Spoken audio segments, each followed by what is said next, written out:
sebahagian kufur. Kufur menurut bahasa Al-Quran dan As-Sunnah, dan menurut bahasa Arab, iaitulah bahasa di mana Allah Subhanahu wa Ta'ala Al-Quranul Karim, Allah Subhanahu wa Ta'ala menurunkan Al-Quranul Karim dengannya, dan As-Sunnah iaitulah bahasa Nabi sallallahu alaihi wasallam. Kadang-kadang dimaksudkan dengan kufur akbar, dan kufur yang besar, yaitu kufur yang mengeluarkan seseorang itu daripada agama Islam menurut hukum dunia dan kekal di dalam neraka menurut hukum akhirat. Makna kufur akbar ini, orang yang melakukannya keluar daripada agama Islam. Mengikut hukum dunia. Hukum dunia dia keluar daripada agama Islam dan dilakukan kepadanya hukuman orang murtad ataupun hukuman orang kafir. Tidak boleh dimandi, tidak boleh dikafan, dan tidak boleh disembahyangkan, dan tidak boleh ditanam di kubur orang Islam, dan kekal di dalam neraka menurut hukum akhirat. Di hari akhirat dimasukkan ke dalam neraka dan kekal di dalamnya. Ada kalanya pula dipanggil kufur asghar. Perkataan kufur juga digunakan kepada kufur asghar, yakni kufur yang kecil, yaitu yang dimaksudkan dengan maksiat dan kejahatan yang tidak mengeluarkan orang-orang yang melakukannya daripada agama Islam dan tidak kekal di dalam neraka di negeri akhirat. Yakni kufur asghar ini bukan dengan makna kafir keluar daripada agama Islam, tetapi melakukan maksiat, dan kalau dia mati ditanam di kubur orang Islam, dan di akhirat kelak tidak kekal di dalam neraka. Berhubung dengan yang pertama, yakni kufur akbar, di mana ianya berlaku dengan keengkaran secara bersengaja terhadap apa yang dibawa oleh Nabi Muhammad sallallahu alaihi wasallam melalui hati, perkataan atau perbuatan, atau engkar sebahagian daripadanya dalam perkara yang diketahui umum bahawa ianya adalah dari agama Islam. Iaitulah kufur yang dimaksudkan dalam Al-Quranul Karim, di dalam firman Allah Subhanahu wa Ta'ala, "Faminhum man amana wa minhum man kafar." Suratul Baqarah ayat 253. Maksudnya, maka ada di antara mereka yang beriman dan ada pula di antara mereka yang kafir. Kafir di sini ialah kafir akbar, yakni kafir keluar daripada agama Islam. Firman Allah Subhanahu wa Ta'ala, "Allahu waliyyul ladzina amanu yukhrijuhum minadh dhulumati ilan nur walladzina kafaru awliya'uhumut taghut yukhrijunahum minan nuri ilaz zulumat." Suratul Baqarah ayat 257. Maksudnya, Allah pelindung bagi orang-orang yang beriman. Dia mengeluarkan mereka, yakni mengeluarkan orang yang beriman dari kegelapan kekafiran kepada cahaya iman.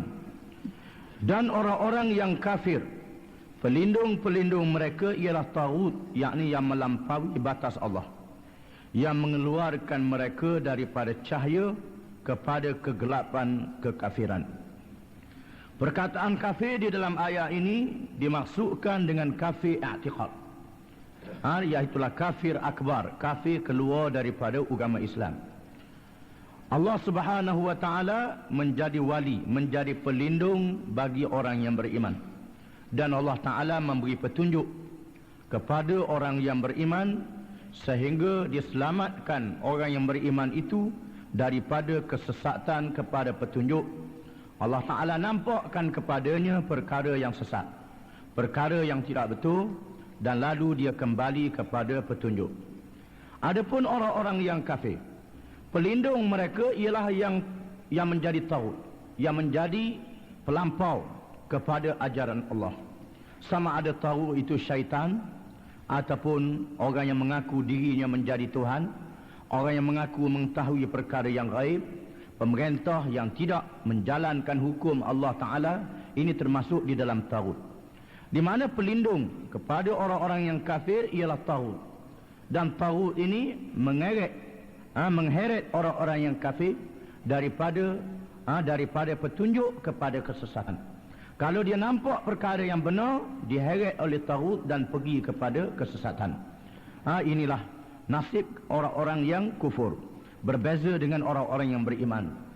Yang dimaksudkan di sini ialah kedudukan mereka di atas dunia, di mana Allah Ta'ala mendahulukan dengan firman-Nya, "Faman yakfur bit-taghuti wa yu'min billah faqad istamsaka bil 'urwatil wuthqa la infisama laha wallahu sami'un alim."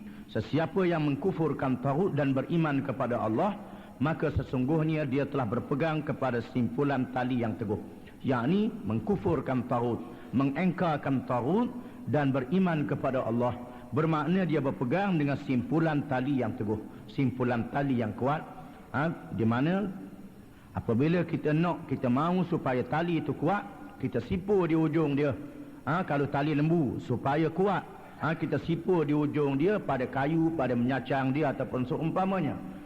Tali timbul supaya kuat, supaya tidak terlucuk, kita sipu di ujung dia supaya kuat kita berpegang dengannya.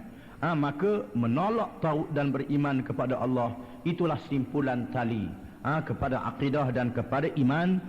Dan mereka ini Allah Ta'ala menyelamatkan daripada kufur kepada iman. Adapun yang tidak ada pegangan, bergantung kepada taghut, maka pelindungnya taghut, mengheret daripada beriman kepada kufur. Jadi perkataan kufur di dalam ayat ini dengan makna kufur i'tiqad, kufur akbar. Firman Allah Subhanahu wa Ta'ala, "Kaifa yahdillahu qauman kafaru ba'da imanihim." Surah Ali Imran ayat 56. Maksudnya, bagaimana Allah akan menunjukkan sesuatu kaum yang kafir sesudah mereka beriman. Surah Ali Imran ayat 86. Di mana ayat kufur di dalam ayat ini juga dengan makna kufur akbar, yakni kufur keluar daripada agama Islam. Na'udzubillahi min dzalik wal iyadzu billah. Berhubung dengan yang kedua, yakni kufur asghar, di mana termasuk di dalamnya maksiat yang dilakukan seperti yang disebutkan oleh Rasulullah sallallahu alaihi wasallam, "Man halafa bighairillahi faqad kafar." Maksudnya, sesiapa yang bersumpah dengan sebutan yang lain daripada Allah, maka dia kufur. Dia bersumpah dengan sebutan yang lain daripada Allah, padahal dia beriktikad tiada Tuhan yang sebenar melainkan Allah. Dia melakukan dengan jahilnya, dengan tak tahu dia. Dia bersumpah dengan nama yang lain daripada Allah.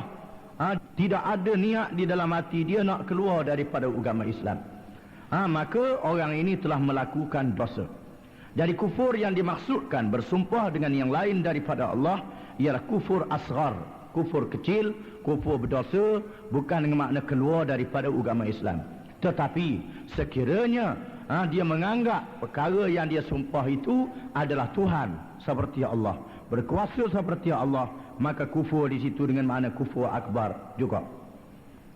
Ada kalanya juga ia disebut dengan makna kufur nikmat dan bukannya kufur i'tiqad, sebagaimana firman Allah Subhanahu wa Ta'ala, "Wa man syakara fa innama yashkuru li nafsihi wa man kafara fa inna rabbi ghaniyyun karim." Surah An-Naml ayat 40.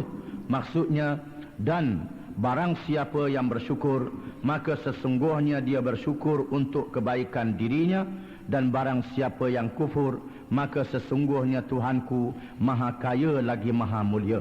Kufur di dalam ayat ini dengan makna kufur nikmat, bukan dengan makna kufur i'tiqad. Dan inilah yang dinyatakan oleh ulama tafsir, iaitulah mana-mana perkataan kufur yang disebut di dalam Al-Quranul Karim disertakan dengan perkataan syukur, maka kufur di dalam ayat itu dengan makna kufur nikmat, bukannya kufur i'tiqad. Di antaranya firman Allah Ta'ala, la in syakartum la azidannakum wal in kafartum fa inna azabi lasyadid. Sekiranya kamu bersyukur, nescaya aku tambahkan kepada kamu, dan sekiranya kamu kufur, maka sesungguhnya azab aku sangat pedih. Perkataan kufur di dalam ayat ini dengan makna kufur nikmat, bukan dengan makna kufur i'tiqad. Begitulah di dalam ayat-ayat yang lain. Dan setengah kitab menyebut dengan syirik khafi dan syirik jali. Ada juga disebut dengan demikian.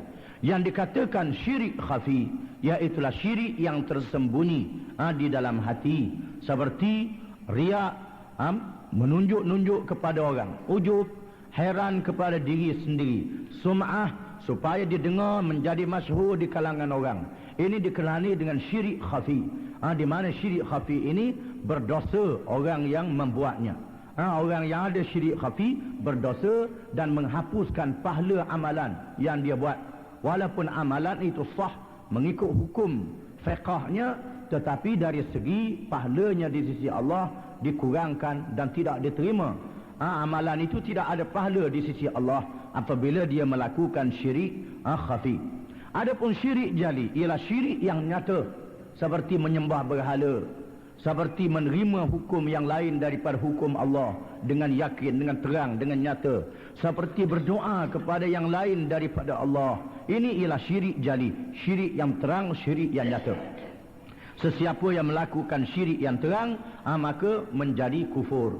Menjadi kufur, wal'iyadabillah, na'udzubillahi min dzalik. Sesungguhnya pembahagian akbar dan asghar ini berlaku juga kepada syirik, nifak, fasik dan zalim. Sebagaimana ada kafir akbar, kafir asghar, maka syirik pun begitu juga. Ada syirik akbar, ada syirik asghar.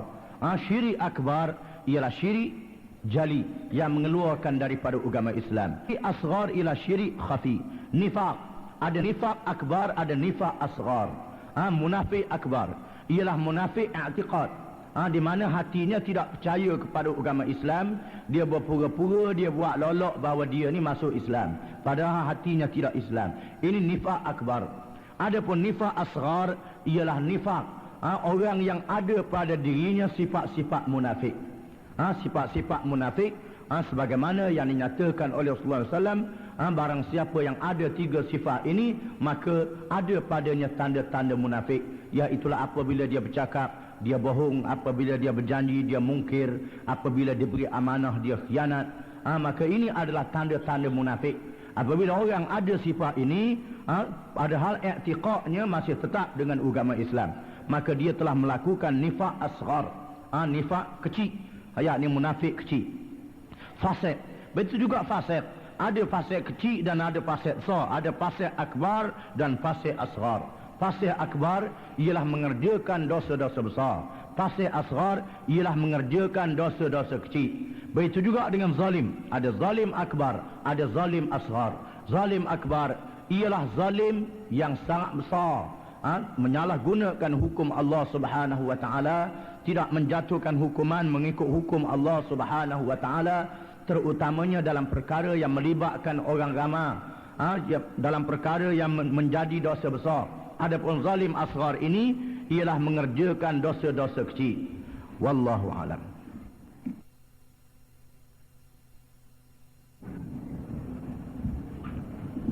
Bismillahirrahmanirrahim. Ciri-ciri kufur zaman kini,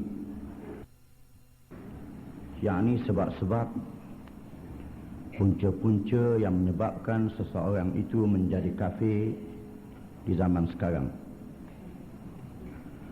Semua kekufuran menurut sejarahnya mempunyai kaitan faktor-faktornya mengikut zaman, keadaan dan tempat masing-masing, berdasarkan perkembangan akidah, politik, ekonomi, masyarakat, dan yang paling utama menjadi dasarnya ialah tidak beriman kepada Allah Subhanahu wa taala yang merupakan satu-satunya Tuhan yang sebenar, mengikut akidah yang sebenar. Jadi daripada sinilah lahirnya penyelewengan di dalam pelbagai aspek, yakni pelbagai segi. Kekufuran yang berlaku dalam sejarah manusia. Kalau kita baca Al-Quranul Karim dan hadis Rasulullah sallallahu alaihi wasallam, melibatkan bermacam-macam perkara. Ianya berpunca daripada tidak beriman kepada Allah Subhanahu wa taala.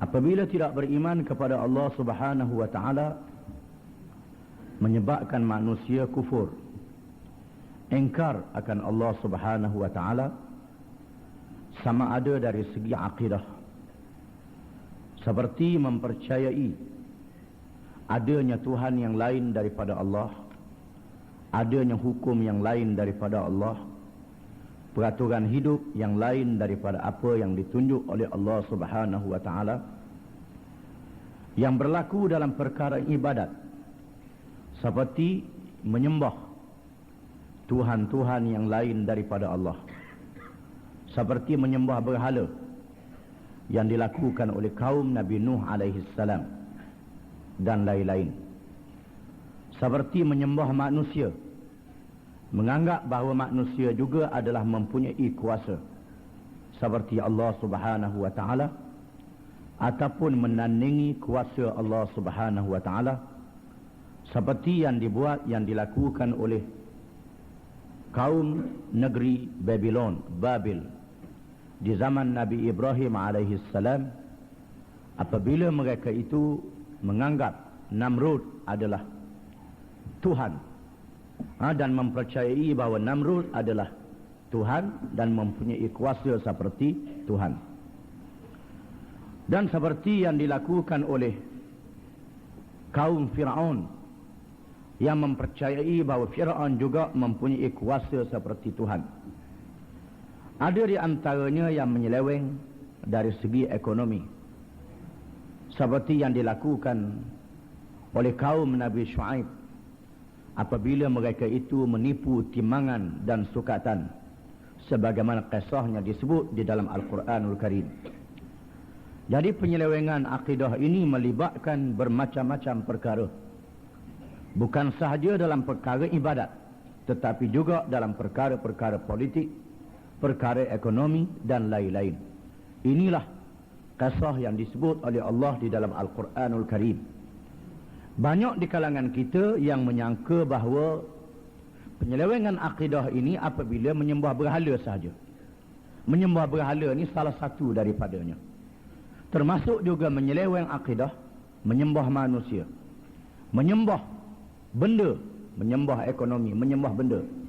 Oleh kerana terlalu nak kepada benda sehingga tidak ke halal dan haram, menolak hukum Allah Subhanahu wa taala, menghalalkan yang haram, mengharamkan yang halal, merosakkan akhlak, dan bermacam-macam berlaku. Penyelewengan dalam bidang politik, orang-orang yang berkuasa menganggap mereka berkuasa sehingga mereka boleh tinggal hukum Allah Ta'ala, dan menganggap hukum Allah Ta'ala itu tidak layak dipakai. Mereka lah yang berhak mengadakan hukum hakam dan peraturan. Ini juga termasuk di dalam perkara-perkara menyeleweng dari segi akidah dan membawa kepada kekufuran. Apabila beriman kepada Allah Subhanahu wa taala itu menjadi punca akidah yang sebenar, maka itulah sahaja yang dapat membetulkan segala tindak tanduk manusia secara individu, yakni secara orang perseorangan, secara diri masing-masing, dan jamaah, bukan jam'iyah, jamaah, dan jamaah jim mim alif ain ha ta marbutah, dan jamaah yakni orang ramai, kumpulan serta masyarakat. Sesungguhnya apa yang dikatakan kufur atau jahiliyah itu ialah mengingkari pengabdian diri kepada Allah Subhanahu wa taala yang meliputi tugas-tugas ibadah dan pelaksanaan hukum di bumi ini, Keengkaran itu tidak hanya merosakkan hubungan antara manusia dengan Allah, tetapi juga hubungan manusia dengan sesama manusia dan hubungannya dengan segala bahan-bahan yang ada di muka bumi ini. Justru itu tidak pernah tercatat di dalam sejarah bahawa berlakunya penyelewengan akidah tanpa disusuli oleh penyelewengan yang lain.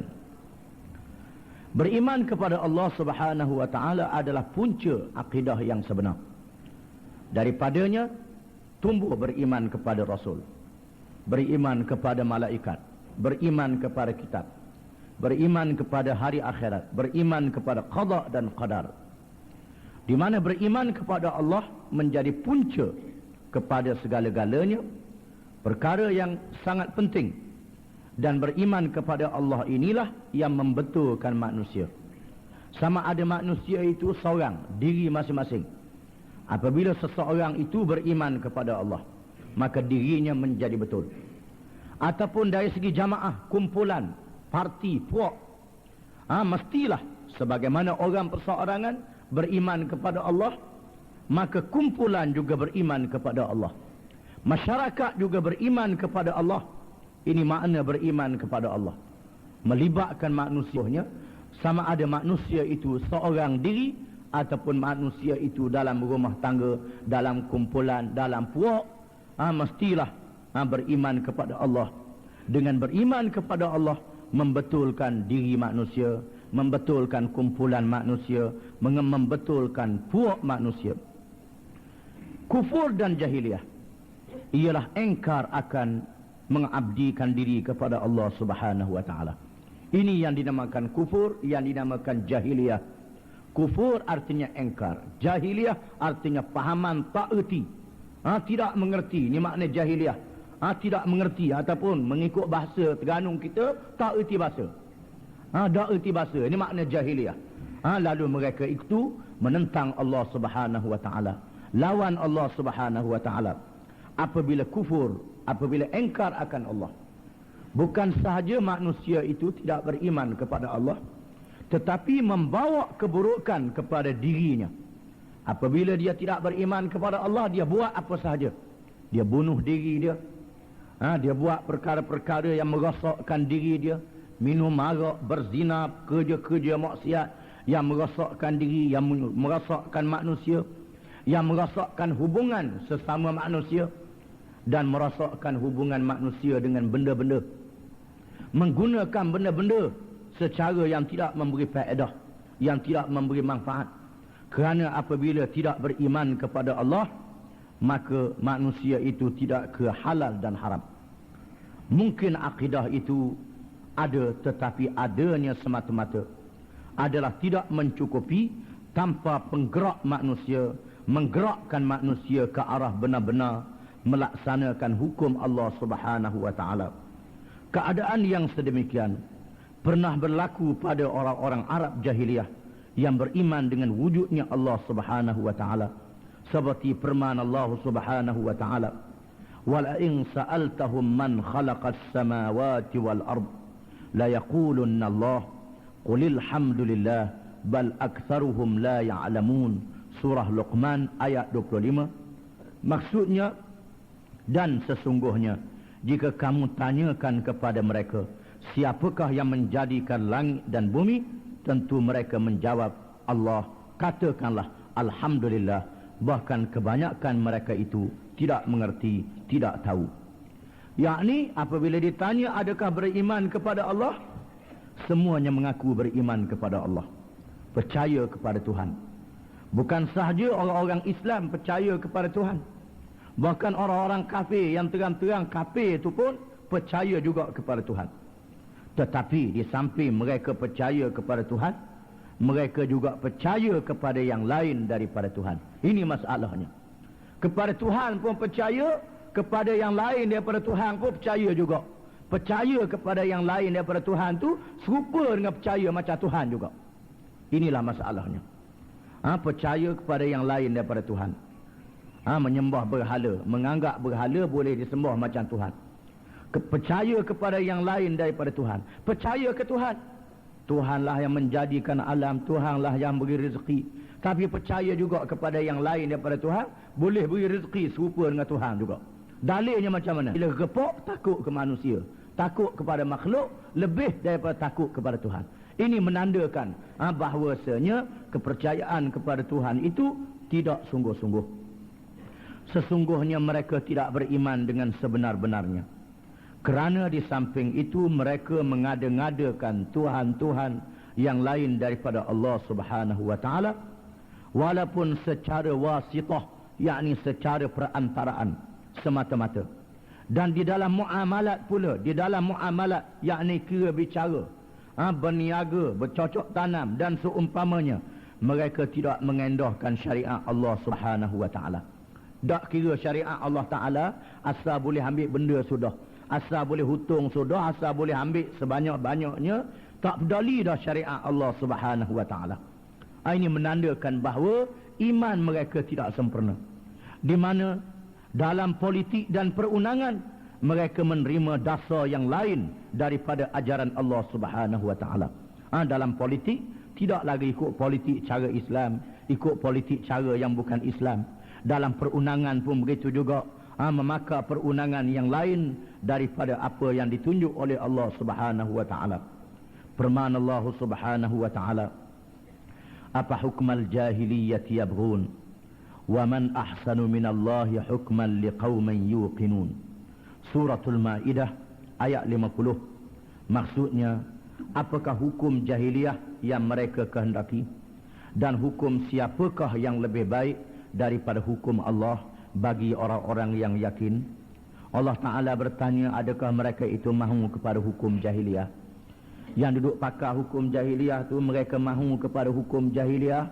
Allah bertanya, siapakah yang lebih baik daripada hukum Allah bagi orang-orang yang yakin? Siapakah yang lebih baik hukumnya daripada Allah? Siapakah yang lebih baik? Siapakah yang lebih baik daripada Allah dari segi hukumnya? Siapakah yang lebih baik daripada Allah bagi orang-orang yang yakin? Yang lebih baik daripada Allah dari segi hukumnya kepada orang yang lain, siapa yang lebih baik?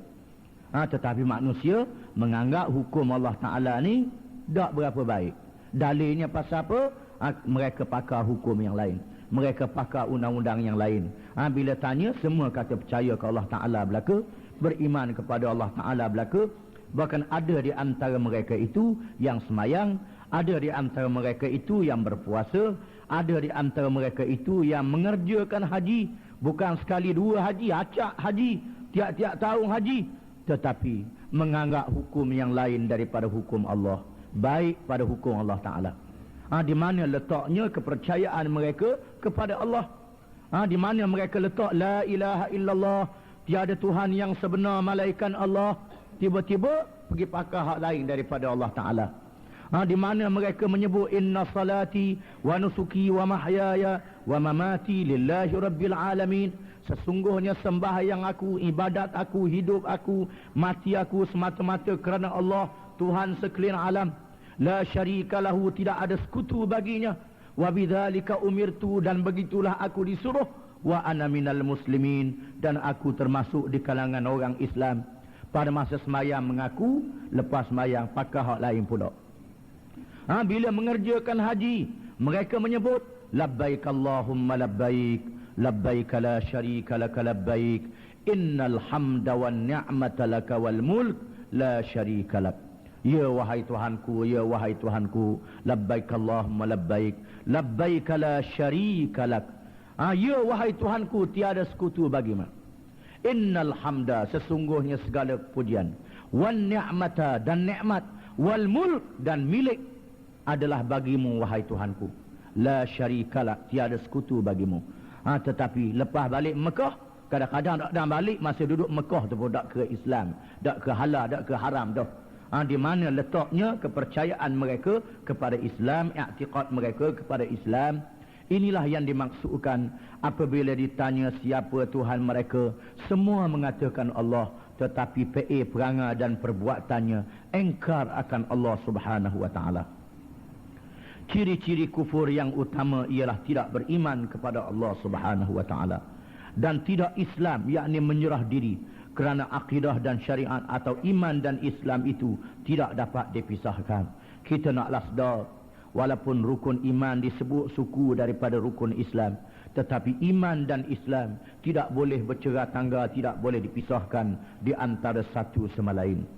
Apabila tidak melaksanakan hukum Allah Subhanahu wa taala di dalam segala sistem hidup, susunan hidup, peraturan hidup, maka ini berarti menurut hukum nafsu yang sememangnya menjadi ciri-ciri jahiliyah yang juga lahir daripada tidak beriman kepada Allah Subhanahu wa taala dari aspek hakimiyah dan mungkin juga dari aspek uluhiyah. Hakimiyah yakni hukum hakam, uluhiyah yakni ketuhanan. Kerana sesungguhnya Allah Subhanahu wa taala telah menamakan hukum yang lain daripada hukumnya dengan nama hawa nafsu.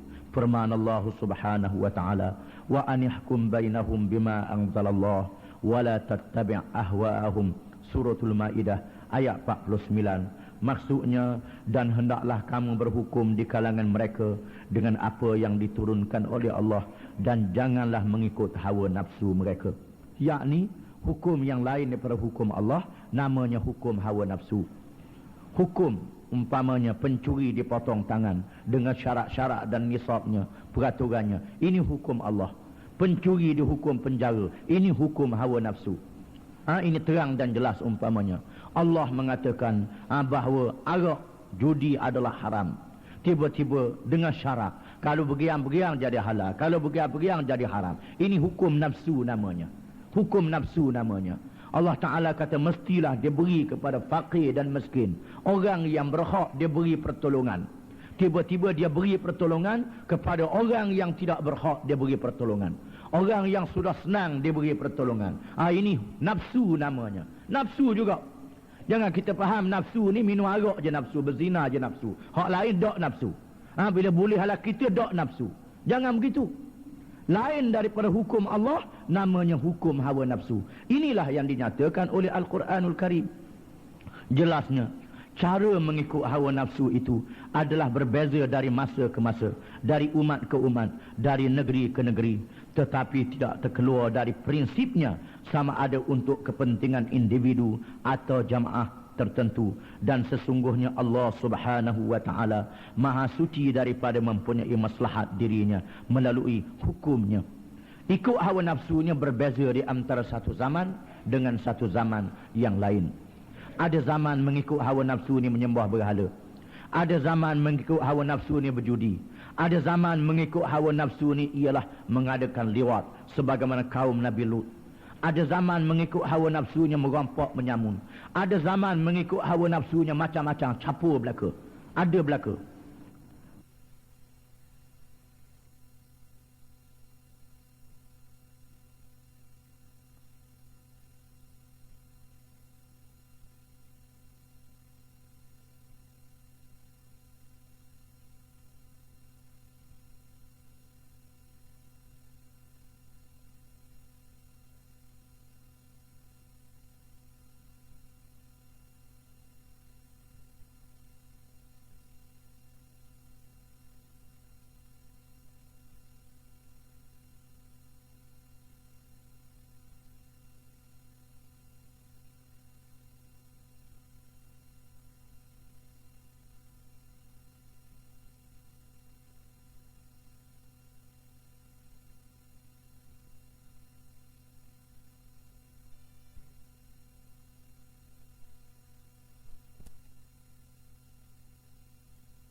Ada zaman mengikut hawa nafsunya merampak menyamun. Ada zaman mengikut hawa nafsunya macam-macam capur belaka. Ada belaka. Kekufuran juga lahir daripada wujudnya taghut, yakni yang melampaui batas, yang berkuasa menurut zaman masing-masing, yang membawa wadah mengingkari ajaran Allah Subhanahu wa taala dan meninggalkan syariatnya dengan memaksa orang-orang lain supaya sesat bersamanya. Di antara sebab yang menimbulkan kekufuran ialah apabila taghut yang ada di zaman masing-masing berkuasa memerintah, memimpin kerajaan, lalu menyesatkan orang ramai. Inilah puncanya. Di zaman Nabi Ibrahim alaihissalam, apabila taghut yang bernama Namrud berkuasa, yang mengaku dirinya menjadi Tuhan, menyebabkan rakyat menjadi sesat. Maka Nabi Ibrahim alaihissalam berdepan dengan Namrud dan pengikut-pengikutnya. Di zaman Nabi Nuh alaihissalam, Nabi Nuh berdepan dengan al-mala' min qaumih, yakni kumpulan pemuka-pemuka daripada kaumnya yang tidak mengendahkan ajaran Allah Subhanahu wa taala. Di zaman Nabi Musa alaihissalam, Firaun yang berkuasa, yang menyeleweng daripada ajaran Allah, daripada iman yang sebenar. Di zaman Nabi Muhammad sallallahu alaihi wasallam, Abu Jahal dan Abu Lahab. Di zaman kita, orang-orang yang berkuasa, yang memerintah, yang menganut fahaman-fahaman, ajaran-ajaran yang lain daripada apa yang ditunjuk oleh Allah di dalam Al-Quranul Karim. Puncanya ialah apabila mereka yang dinamakan taghut. Taghut ini ialah yang melampaui batas Allah. Ini makna taghut. Yang melampaui batas Allah. Sama ada dia syaitan, sama ada dia manusia, ataupun siapa sahaja yang melampaui batas Allah Subhanahu wa taala dinamakan taghut. Ada taghut yang kecil, ada taghut yang besar. Mengikut qada masing-masing, mengikut kedudukan dan penentangan masing-masing. Dan menjadi punca kerosakan yang besar apabila taghut yang melampaui batas ini berkuasa, mengikut zaman masing-masing, memerintah, lalu mereka menjalankan hukum yang lain daripada hukum Allah Subhanahu wa taala. Firman Allah Ta'ala, Allahu waliyyul ladhina amanu yukhrijuhum minaz zulumati ila nur, yukhrijunahum minan nuri ila zulumat, ulaika ashabun nari hum fiha khalidun. Maksudnya, Allah menjadi wali kepada orang-orang yang beriman. Dia mengeluarkan mereka dari kegelapan kufur kepada cahaya iman. Dan orang-orang kafir itu yang menjadi wali mereka ialah taghut, yang mengeluarkan mereka dari cahaya iman kepada kegelapan kekafiran. Allah menjadi wali kepada orang yang beriman, yakni menjadi pemimpin, menjadi pembimbing, penolong kepada orang yang beriman. Apabila orang yang beriman menjadikan Allah sebagai penolong, menjadikan sama-sama orang yang beriman kepada penolong, maka Allah mengeluarkan mereka dari kegelapan, dari kesesatan kepada baik, dalam keadaan tak molek kepada keadaan gelap kepada cahaya. Adapun orang-orang yang kafir, orang-orang yang engkar, wali mereka, pemimpin mereka, ketua mereka, pelindung mereka ialah taghut yang melampaui batas Allah. Bila puak-puak ni menjadi pelindung, maka puak-puak ni akan mengheret kalau orang tu daripada iman pergi kepada kufur, dan daripada cahaya kepada kegelapan. Di mana ayat ini didahului oleh firman Allah Ta'ala, faman yakfur bit-taghuti wa yu'min billah faqad istamsaka bil urwatil wuthqa lang fisama laha wallahu sami'un alim. Didahulukan dengan ayat ini, sesiapa yang engkar akan taghut, sesiapa yang engkar akan taghut, yang engkar, yang tidak ikut, yang tidak bersetuju, yang menentang, yang melampaui batas Allah Subhanahu wa taala, wa yu'min billah, dan beriman kepada Allah, faqad istamsaka bil urwatil wuthqa, maka sesungguhnya ia telah berpegang dengan simpulan tali yang teguh. Al urwatul wuthqa ialah iman, yang akidah yang betul. Akidah ni dengan makna simpulan, al urwatul wuthqa dengan makna simpulan. Simpulan ini ialah untuk menguatkan tali, dibandingkan seperti tali. Kalau tali lembu, tali khubah, supaya khubah tak lari, kita nak kuatkan ikatan, mesti kita sipur di ujung dia, pada penyacang dia, pada penunggu dia, ataupun seumpamanya. Mesti disimpur. Kalau tidak disimpur, tidak kuat. Tali timba begitu juga, supaya timba tidak terlucuk, maka mesti disimpur pada hujungnya. Tali sauh begitu juga, mesti disimpur pada hujungnya. Kalau tak disimpur, tidak kuat. Maka begitulah iman, akidah yang ada di dalam diri mestilah disimpur. Macam mana nak menyimpulkan iman? Nak menyimpulkan iman itu ialah dengan mengengkar akan taghut. Yakni tidak bersetuju, menentang dengan perkara yang melampaui batas Allah dan beriman kepada Allah. Ini cara sipurnya. Kalau orang tu kepada Allah dia beriman, kepada taghut dia tidak engkar, maka dia tidak sipur tali dia. Maka jadi celucuk jawabnya. Jadi celucuk. Dia tidak engkar akan taghut walaupun dia beriman kepada Allah. maka dia tidak menyimpulkan tali, maka dia jadi hanyut dan dia jadi terlucu. Ini Al-Quran mengajar kita bagaimana nak menguatkan iman, nak meneguhkan iman. Apabila kita menyimpulkan tali, maka jadi ujian, jadi cabaran macam-macam. Bila kita mengingkar akan tahu, beriman kepada Allah, maka berlaku ujian. Bila berlaku ujian, kalau kita sipul teguh-teguh, kuat-kuat sungguh, makin banyak ujian, makin kuat simpulan itu. Ini menjadi adab. Makin kuat simpulan itu. Makin banyak ujian, makin kuat simpulan itu. Adapun kalau orang tu dia tak sipul, sama ada uji tak uji pun sama aja. Kalau tak uji pun dia jatuh sendiri. Kalau uji pun dia terlucu. Ini masalahnya. Dalam keadaan yang bahaya, seseorang yang beriman mestilah menyimpulkan imannya, iaitulah mengkufur, mengingkar akan taghut dan beriman kepada Allah. Maka berlakulah ayat yang selepasnya yang kita baca tadi. Allah menjadi wali kepada orang yang beriman, dan taghut menjadi wali kepada orang yang kufur. Allah menyelamatkan orang yang beriman, taghut menyesatkan orang-orang yang kufur. Wallahu a'lam.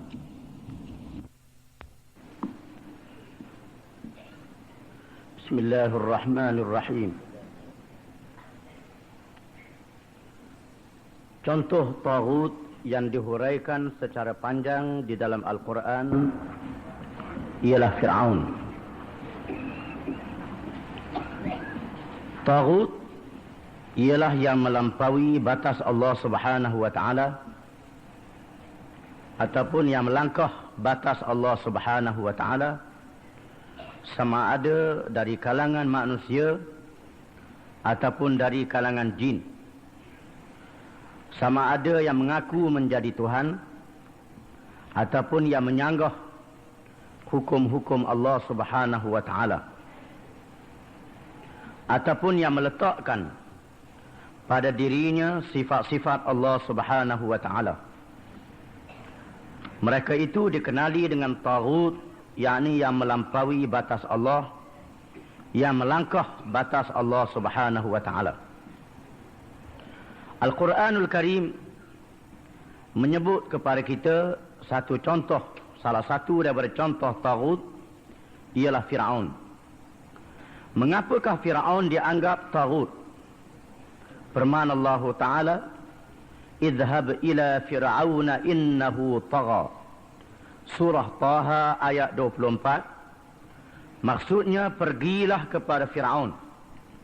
Sesungguhnya dia, yakni Fir'aun, melampaui batas, yakni taghut.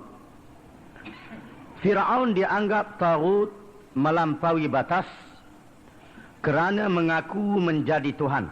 Kerana Fir'aun mengaku diri dia Tuhan.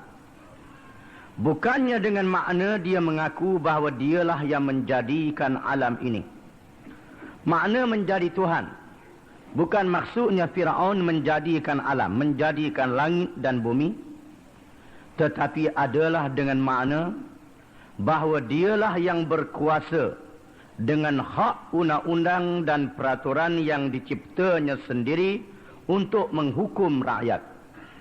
Maknanya dia ada kuasa membuat undang-undang, ada kuasa membuat peraturan untuk memerintah rakyat dia. Tidak payah hukum Tuhan yang dibawa oleh Nabi Musa alaihi salam. Mengaku Tuhan bukan dengan hanya pengertian bahawa rakyat melakukan upacara ibadat terhadapnya. Makna mengaku Tuhan bukan dengan makna rakyat bersembahyang menyembah dia. Bahkan Fir'aun juga mengaku adanya Tuhan. Fir'aun pun mengaku Tuhan itu ada. Tetapi Fir'aun masih berlagak seperti Tuhan dengan memaksa rakyat supaya patuh kepada hukum dan sistem, yakni peraturan yang diciptanya. Fir'aun memaksa rakyat dia supaya ikut hukum yang dia buat, peraturan yang dia buat. Allah Subhanahu wa ta'ala juga menafsirkan ucapan Fir'aun melalui firman-Nya, Ana Rabbukumul A'la, Suratul Nazi'at ayat 24. Maksudnya, aku Tuhan kamu yang maha tinggi. Ini ucapan Fir'aun.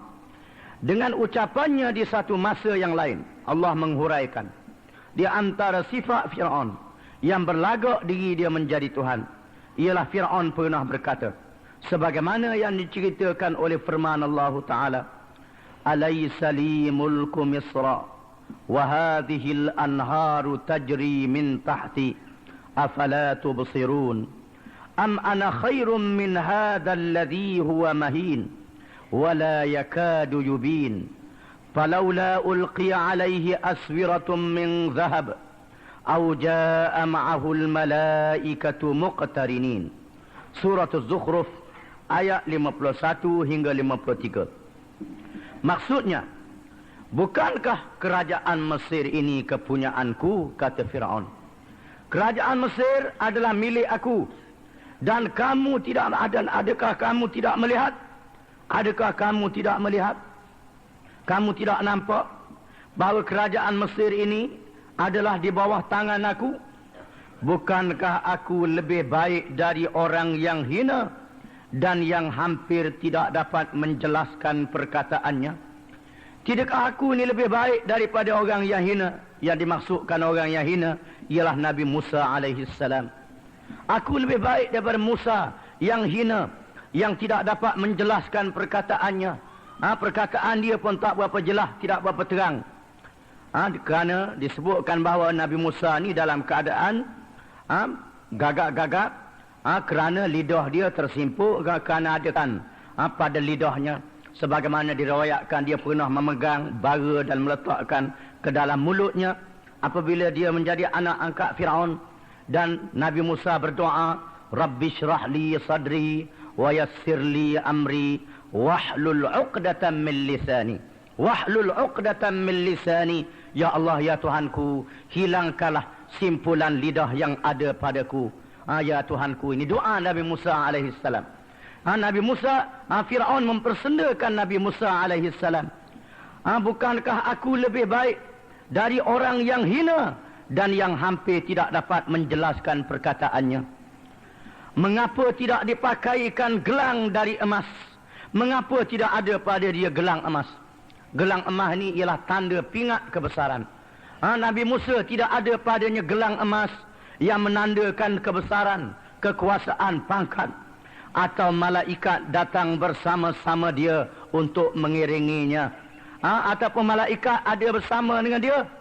Maka dia mempengaruhi kaumnya, lalu mereka patuh kepadanya. Firaun telah berjaya mempengaruhi kaumnya, dan kaumnya takut, patuh kepada Firaun. Kebanyakan mereka, sebahagian besar daripada mereka, tidak beriman kepada Nabi Musa alaihissalam.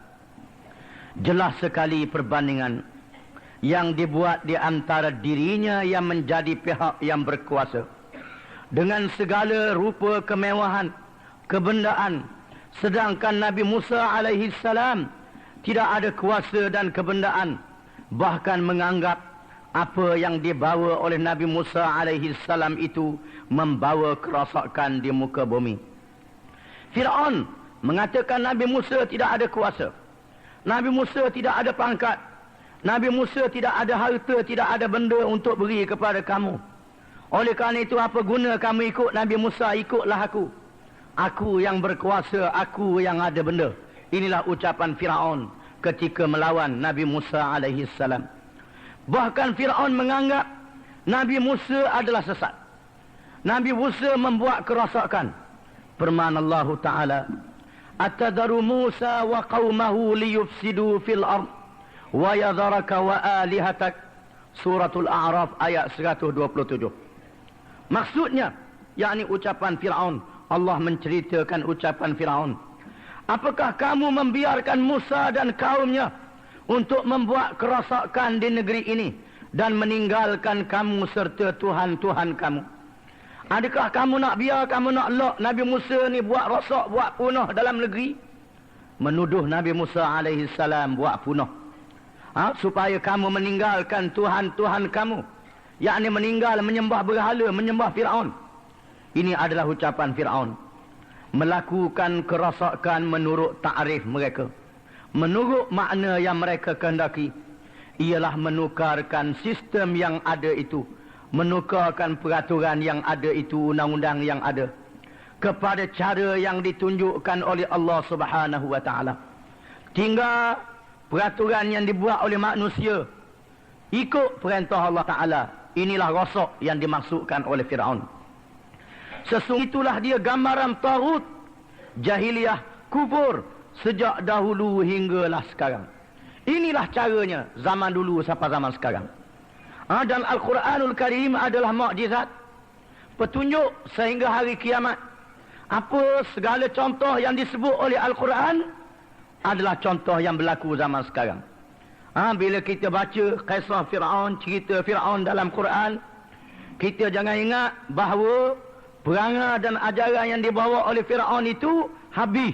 Bila Fir'aun tak ada, perangai, cara, peraturan, dasar yang dibawa oleh Fir'aun itu berpanjangan sehingga hari kiamat. Ini adalah mukjizat Al-Quranul Karim. Sama ada ianya, yakni orang yang bawa perangai itu, orang perseorangan atau kumpulan, yakni puak, yang memaksa manusia supaya menerima yang lain daripada Islam dalam semua jurusan kehidupan. Bahkan lebih menyesakkan lagi apabila taghut itu berkuasa.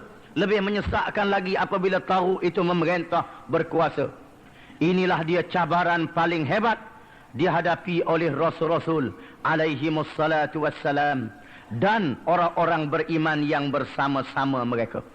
Inilah dia perkara yang dihadapi oleh Rasul-Rasul zaman dahulu dan oleh orang-orang yang beriman.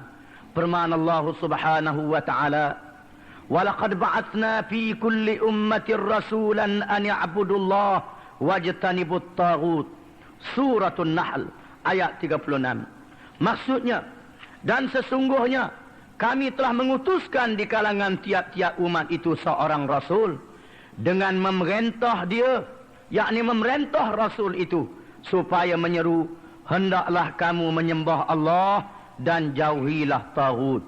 Hendaklah kamu menyembah Allah, beribadat kepada Allah, ikut ajaran Allah dan jauhkan daripada taghut, yakni jauhkan daripada yang melampaui, yang melangkah batas Allah. Itulah dia ciri-ciri kekufuran. Itulah dia punca-punca kekufuran. Sama ada di zaman jahiliyah Namrud. Zaman jahiliyah Namrud, iaitulah raja yang mengaku menjadi Tuhan di zaman Nabi Ibrahim alaihissalam, yang memerintah kerajaan Babylon ataupun Babiliyun. Dan Fir'aun, dan itulah juga yang dibawa oleh Fir'aun. Atau di zaman jahiliyah Arab, yang menentang Rasulullah sallallahu alaihi wasallam, Parsi dan Rom, ataupun di zaman jahiliyah moden, jahiliyah baru, jahiliyah zaman sekarang. Di mana yang berbeza hanyalah watak-watak taghut, orang-orang yang menjadi taghut itu saja yang lain, yang membawa dan mempertahankan kekufuran itu. Mungkin taghut abad ke-15 Hijrah dengan taktik baru, dengan cara baru, mereka tidak lagi menekan golongan Islam dari segi lahiriah, tetapi bertindak dari segi pekerti, dari segi perangai yang melumpuhkan iman dan seterusnya membunuhkan akidah yang sebenar, di mana sikap mereka tidak lagi menyembah patung-patung dan berhala-berhala. Taghut di zaman baru tidak lagi menyembah patung, tidak menyembah berhala atau menyembah Fir'aun, tetapi melalui penyembahan kepada ideologi, yakni ajaran-ajaran yang dicipta, yang dibuat, yang direka oleh manusia untuk menyelesaikan masalah dengan meninggalkan agama Allah Subhanahu wa taala.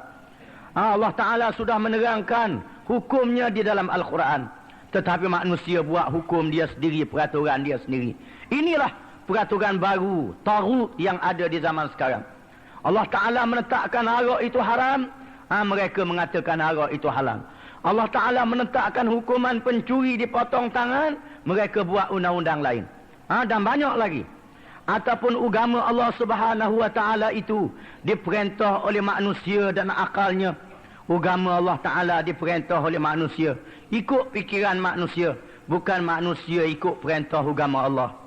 Juga tidak lagi dengan upacara pemujaan, di mana tahu di zaman baru tidak lagi puja, tahu acak bersemah, tidak ada dah, dan menyembah hantu syaitan yang gaib, tetapi bertindak memuja kebendaan, iaitulah memuja benda yang dijadikan matlamat hidup, yang dijadikan tujuan hidup manusia.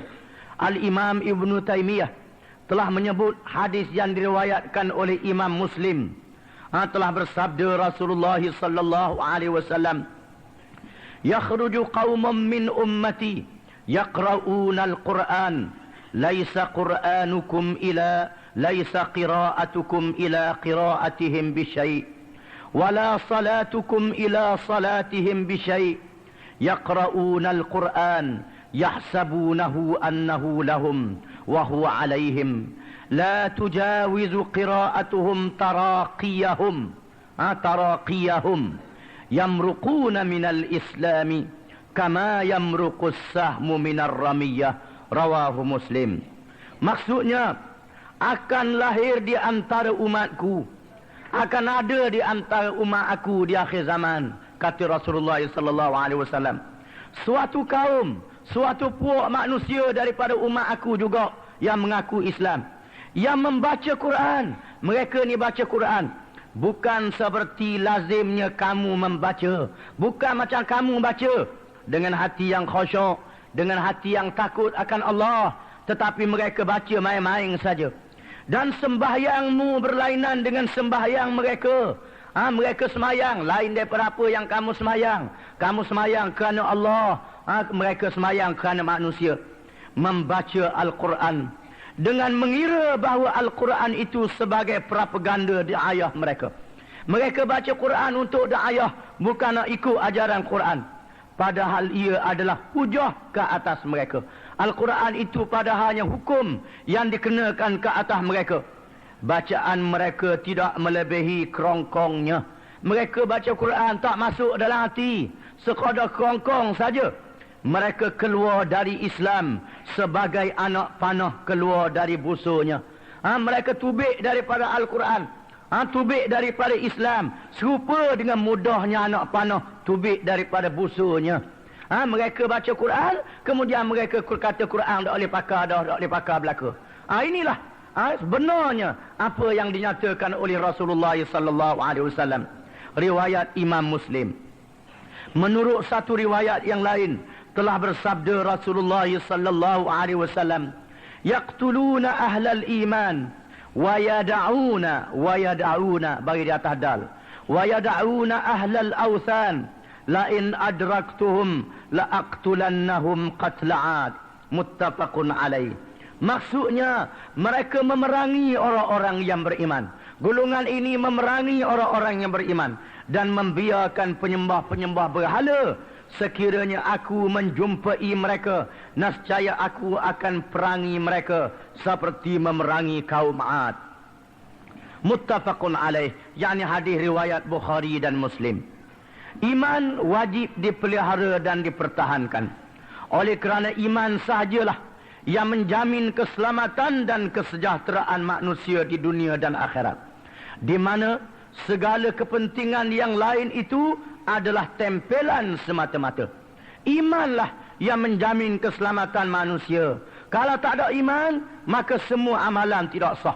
Justru itu, pergantungan hanyalah kepada iman dan Islam. Oleh kerana itu, yang sebenarnya pergantungan hanya kepada iman dan Islam, mesti bergantung kepada iman dan Islam. Maka ianya hendaklah diletakkan lebih penting dari segala yang lain. Iman hendaklah kita letak lebih daripada yang lain, lebih daripada harta dan segala-galanya.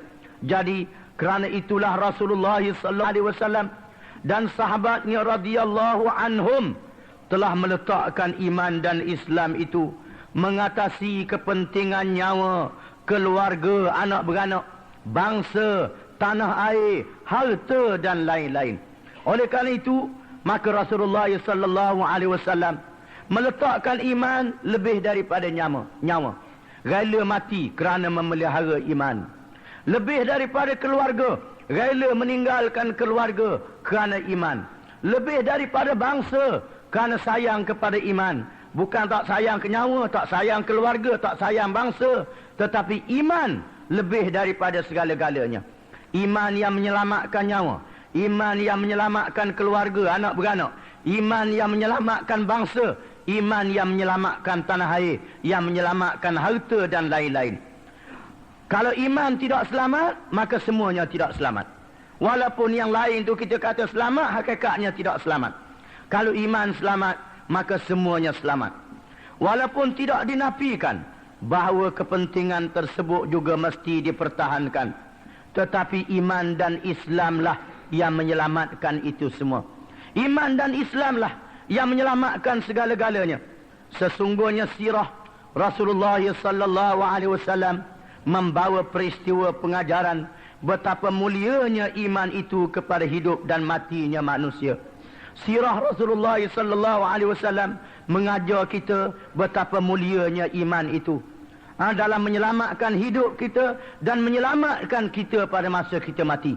Oleh kerana itu, maka iman hendaklah dijaga sungguh-sungguh. Dijaga sungguh-sungguh. Kerana itu Rasulullah sallallahu alaihi wasallam kerana iman menolak pangkat yang ditawarkan oleh orang-orang jahiliah, menolak harta benda dan berhijrah ke Madinah, meninggalkan negeri Mekah yang sangat dikasihi. Semuanya ialah kerana iman. Firman Allah Subhanahu wa taala, "Ya ayyuhalladzina amanu taqullaha haqqa tuqatih wa la tamutunna illa wa antum muslimun." Surah Al-Imran ayat 102. Maksudnya, wahai orang, janganlah kamu mati malaikat dalam keadaan menjadi orang-orang Islam. Jangan mati malaikat dalam keadaan kamu menjadi orang Islam. Firman Allah Subhanahu wa taala, "Ya ayyuhalladzina amanu aminu billahi wa rasulih wal kitabil ladzi nazzala ala rasulih wal kitabil ladzi anzala min qabl wa man yakfur billahi wa malaikatihi wa kutubihi wa rusulih wal yaumil akhir." Wal yaumil akhir, bukannya lam tu alif, alif lam alif. Wal yaumil akhir faqad dhalla dhalalan ba'ida. Surah An-Nisa ayat 136. Maksudnya, wahai orang-orang yang beriman, berimanlah dengan Allah, yakni berimanlah kepada Allah dan Rasulnya dan kitab yang diturunkan kepada Rasulnya. Beriman kepada kitab yang diturunkan kepada Rasulnya dan kitab yang diturunkan sebelumnya, kitab-kitab zaman dulu. Kamu mestilah beriman.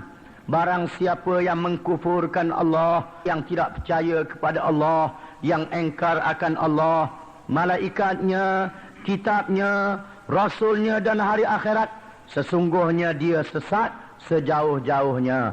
Kalau tidak beriman kepada Allah, tidak beriman kepada malaikat, tidak beriman kepada kitab, tidak beriman kepada Rasul, tidak beriman kepada hari akhirat, maka sesatlah. Jadi sesat. Dalam hadis yang diriwayatkan oleh Imam Muslim, telah bertanya Sufyan bin Abdullah kepada Rasulullah sallallahu alaihi wasallam, "Ya Rasulullah, qul li fil Islam qawlan la as'alu anhu ahadan ghairak." Maksudnya, wahai Rasulullah, ajarkanlah kepada saya mengenai agama Islam akan pengajaran yang saya tidak payah bertanyakan orang lain. Apa dia Islam? Apa dia Islam yang sebenar? Wahai Rasulullah sallallahu alaihi wasallam, ajarkanlah kepada saya dengan terang, dengan jelas, sehingga tidak payah lagi saya bertanyakan orang lain. Sabda Rasulullah sallallahu alaihi wasallam, "Qul amantu billah thumma istaqim." Maksudnya, katakanlah aku beriman kepada Allah, kemudian istiqamah, yakni menurut jalan yang betul. Aku beriman kepada Allah, lepas itu ikut jalan yang betul, iaitulah jalan Islam yang diturunkan oleh Allah kepada Nabi Muhammad sallallahu alaihi wasallam dan disampaikan, diajarkan kepada kita oleh Rasulullah sallallahu alaihi wasallam. Itulah makna istiqamah. Beriman kepada Allah dan istiqamah, ikut jalan Islam yang sebenar dengan tetap, dengan teguh, dengan tidak berganjak sehingga mati. Mudah-mudahan Allah Subhanahu wa taala menjauhkan kita daripada apa jua yang merosakkan iman di hati, perkataan dan perbuatan. Mudah-mudahan Allah Ta'ala memeliharakan iman kita daripada perkara-perkara yang merosakkan iman, sama ada melalui hati, melalui perkataan, percakapan, ataupun melalui perbuatan tingkah laku kita. Rabbana la tuzigh qulubana ba'da idh hadaitana wa hab lana min ladunka rahmah innaka antal wahhab. Wahai Tuhan kami, janganlah engkau palingkan hati-hati kami setelah engkau beri petunjuk kepada kami, dan kurniakanlah kepada kami dari sisimu rahmat. Sesungguhnya engkau ialah Tuhan yang sangat memberi kurnia dan memberi lempah kurnia yang terlalu banyak. Wallahu alam. Seterusnya kita akan membaca beriman kepada Allah.